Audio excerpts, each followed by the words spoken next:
بسم اللہ الرحمن الرحیم۔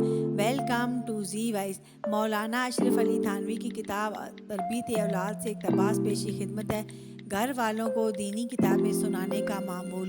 دینی کتابیں اپنے گھر والوں کو سناؤ، زیادہ نہ ہو تو 15 منٹ ہی صحیح، اور یہ نہ دیکھو کہ کون سنتا ہے کون نہیں، کوئی سنے یا نہ سنے مگر تم اپنا کام کیے جاؤ۔ گھر میں پڑھنا شروع کر دو اور روز سنایا کرو، اٹھ کر نہ خواہ بگڑ پڑیں۔ بہت لوگوں نے بیان کیا کہ کتابیں سناتے سناتے اصلاح ہو گئی۔ کیا اللہ اور رسول کا کام کھٹائی سے بھی کم ہے؟ کھٹائی کا تو منہ میں اثر ہو جو ایک حقیر چیز ہے، اس سے تو منہ میں پانی بھر آتا ہے، اور اللہ رسول کے نام کا اثر نہ ہو۔